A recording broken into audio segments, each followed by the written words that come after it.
Hey kid, don't ever let them get inside your head. They'll tell you what to do in life instead of everything you know that you could get. Don't let them guide your life towards regret. I'll fight for what I love with every breath. My past is filled with things I won't forget. I use them all to push me to my best. So treat the worst of times just like a test. If only I could go back in time, I'd tell myself. On the 14th of June, 8 concerned residents, individuals, organizations, and I signed and served a petition on the City of Niagara Falls.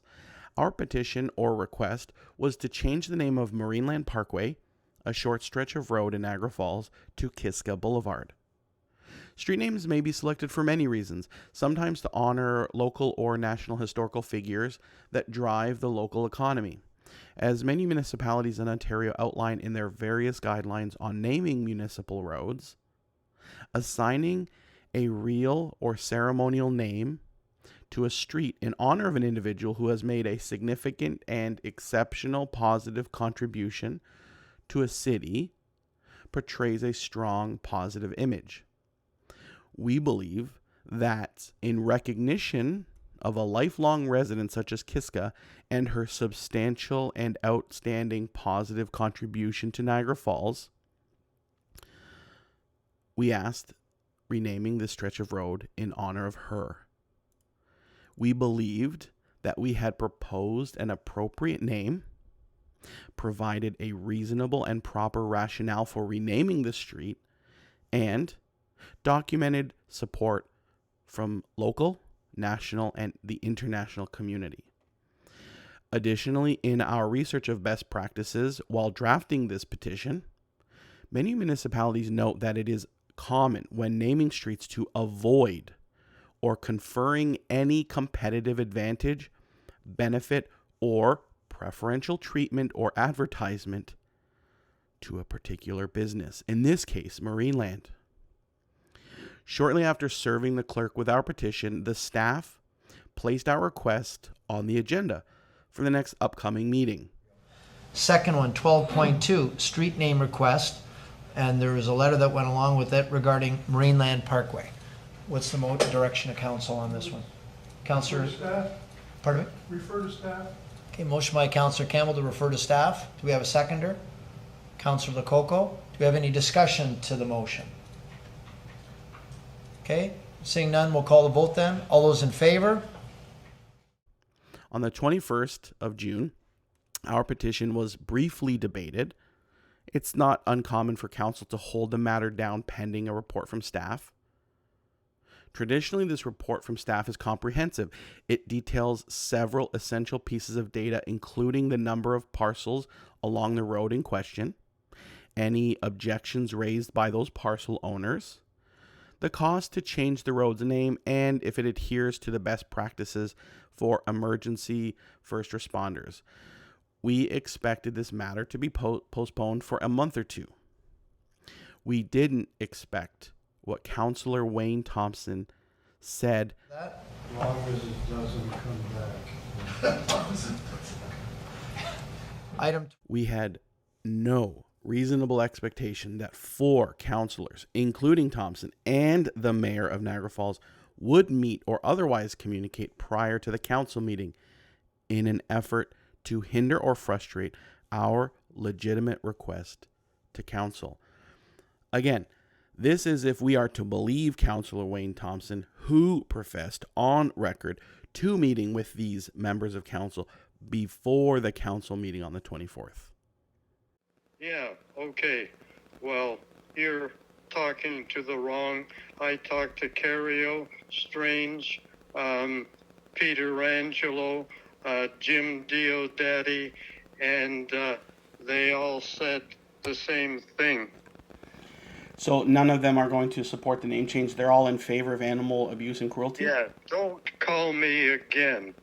This is where the story goes sideways. On the 27th of June, 2022, I watched the council meeting from the 21st. I wasn't able to attend the council meeting on the 21st, so I was able to watch the recorded version archived on the city's YouTube channel. In that clip, you can hear Thomson say, "As long as it doesn't come back," referring to my petition and the staff report. As long as it doesn't come back. This is a clear indication of Wayne Thomson's inclination or willingness to obstruct our petition before council. Now, one would ask why Wayne Thomson cared so much for this street or the amusement park. Well, considering Wayne Thomson's alleged dealings with Marineland's former owner by way of free trips to Switzerland, I guess Mr. Thomson still feels beholden or in some other way duty-bound to the ghost of John Holler and the folks at Holler Family Amusements. In a previous video, I shared the contents of a 1983 Toronto Star article that went into detail about the mysterious dealings and gifts from York Hanover Limited, a land developer based in Toronto that brokered sizable deals in the falls in the early 80s. The heat surrounding these dubious deals purportedly led to the surprise and sudden resignation of the then mayor, Wayne Thomson. In the 1983 Toronto Star article titled, "Mayor's Resignation Puts a Stop to Probes of Land Deal Free Trip," in that article, Francis Kelly of the Toronto Star states, "The controversies surrounding Mayor Wayne Thomson will likely remain unsolved mysteries." Francis Kelly continues, "His resignation this week means the public will probably never know whether there was any wrongdoing in his accepting of a Swiss vacation from a developer or in his wife's involvement in a land deal." In my last video on this matter, I correctly stated that long ago, Mr. Thomson had an opportunity to share the precise nature and extent of his relationship with John Holler and York Hanover Limited, but he quit instead. The people of Niagara Falls never obtained a full accounting of what precisely happened.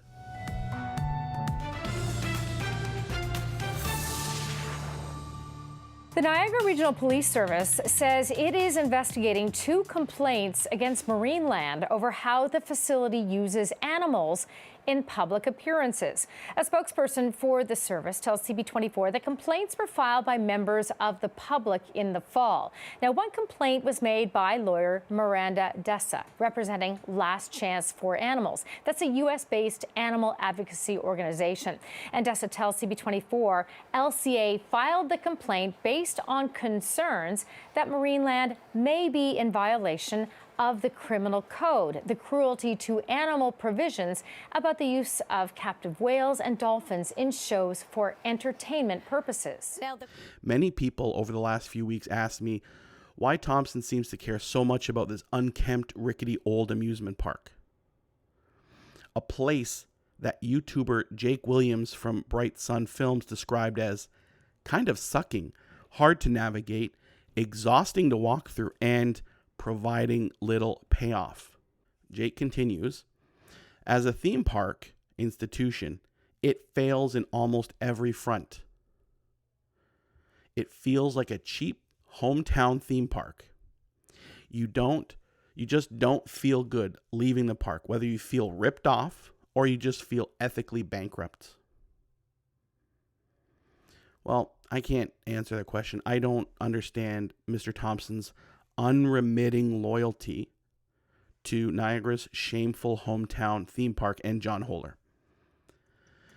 The only people who seemingly visit this dilapidated theme park and game farm are lost tourists new to the area and unaware of the bad press and the park's reputation.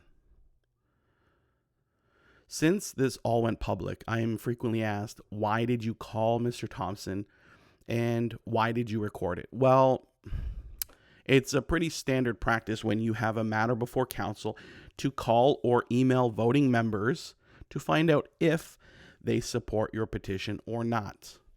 In this case, Mr. Thomson was the second call I had that day with members of council for Niagara Falls. The first call went as expected, which isn't to say that I was guaranteed a vote, but rather that particular counselor said they would vote based on the report's outcome from staff. A perfectly reasonable position to take. My second call was to Thomson. I reached out to Thomson via the only means I could, the phone number listed on the city's website. I called once.